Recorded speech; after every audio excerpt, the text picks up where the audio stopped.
الحمد لله رب العالمين. السلام عليكم ورحمة الله وبركاته. أهلا بكم، أنا عمرو محمود وده أول فيديو من كورس تعلم أساسيات أدوبي بريمير برو. في الفيديو ده هنتعلم خطوة بخطوة إزاي نعمل حساب على أدوبي وإزاي نقدر ناخد تجربة مجانية أو نشتري باقة مدفوعة. مبدئيا لو عندك اشتراك أدوبي شغال بالفعل فالجزء ده مش ليك، تقدر تتخطاه وتكمل باقي الكورس، إلا لو كنت ممكن تستفيد من الفيديو بمعلومات تفيدك في اشتراكك اللي جاي إن شاء الله. أما لو لسه بادئ من الصفر فالفيديو ده هيفيدك جدا لأنه هيعرفك إزاي تعمل حساب على أدوبي وإزاي تستفيد بالباقة المجانية علشان نقدر نطبق مع بعض الكورس خطوة بخطوة. يلا بينا.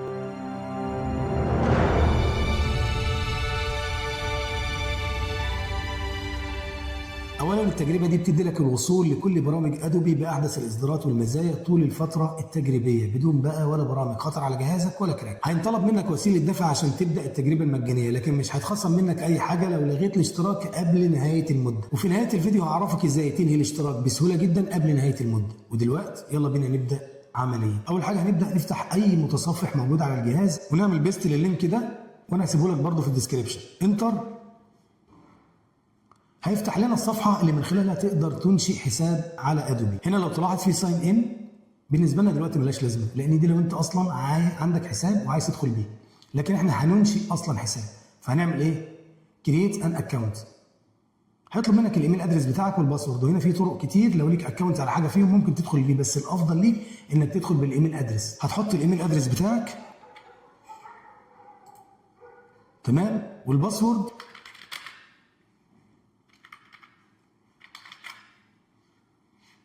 تمام.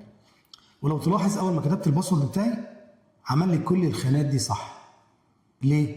لان حققت الشروط المطلوبه في الباسورد، واللي هي باختصار ان الباسورد يتكون من 8 حروف كحد ادنى. تاني حاجه ان الباسورد لازم يضم حروف انجليزيه ابر كيس ولور كيس، كابيتال وسمول. تالت حاجه لازم يكون في رقم واحد على الاقل في الباسورد او رمز من اللي انا هسيبهم لك على الشاشه دول. اخر حاجه ما يكونش الباسورد شائع او سهل التخمين زي اللي بيكتب لي من 1 ل 8 مثلا او بيكسر ويكتب اي حاجه.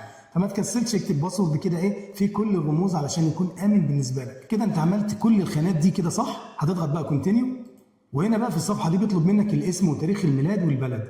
فيرست نيم الاسم الاول، لاست نيم الاسم الاخير، وهنا تاريخ ميلادك شهر وسنه، وهنا هتختار بلدك. هو عاملها لك بشكل افتراضي ايجيبت اهي. واخر خيار معاك هو اختياري ممكن تفعله او لا، اللي هو بليز كونتاكت مي فيا ايميل، يعني انك توافق ان ادوبي تتواصل معاك من خلال الايميل، انها مثلا تبعت لك اشعارات، تبعت لك تنبيهات، حاجات تخص حسابك وهكذا. انا عموما مش هتفرق معايا فمش هفعلها. هنضغط كريت اكونت. كده احنا انشأنا حساب بالفعل اهو. الخطوه اللي بعدها بقى ان احنا ناخد التجربه المجانيه او نشترك في باقه من باقات ادوبي. هنفتح مع بعض تابه ثانيه ونعمل بيست لللينك ده. ده لينك الاشتراك في باقات ادوبي. انتر. انا هسيبه لك برده في الديسكربشن. احنا اللي محتاجينه دلوقتي اننا ناخد نسخه تجريبيه، فهنضغط بدء نسخه تجريبيه مجانيه. اوكي.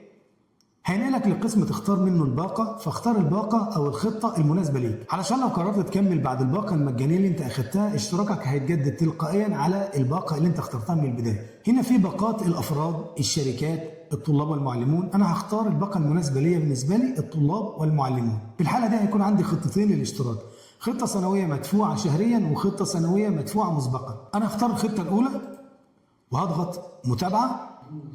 هنا بينقلك لصفحة العروض الإضافية وبيعرض عليك برضو 7 أيام مجاني تاني بس في أدوبي ستوك، مش لازمنا ده. هنعمل متابعة.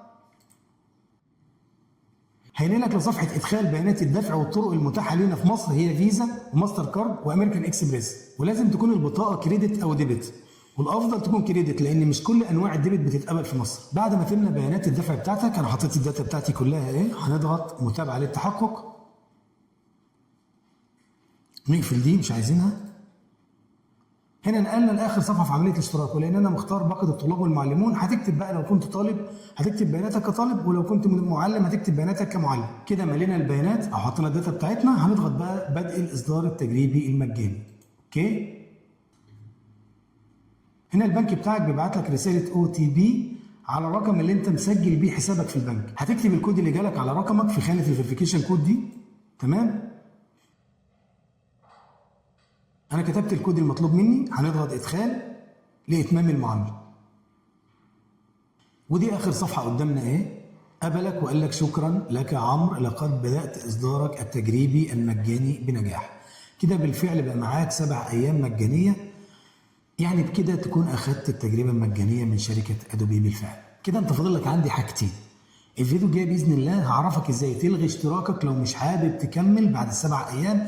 قبل ما ال7 ايام يكملوا هعرفك ازاي تلغي اشتراكك علشان ما يسحبش منك فلوس قبل المده بتاعتك ما تخلص. الحاجه الثانيه ان في الفيديو اللي بعده ان شاء الله هعرفك ازاي تنزل الكرييتيف كلاود وتثبته على جهازك، ونبدا بشكل عملي في الكورس باذن الله.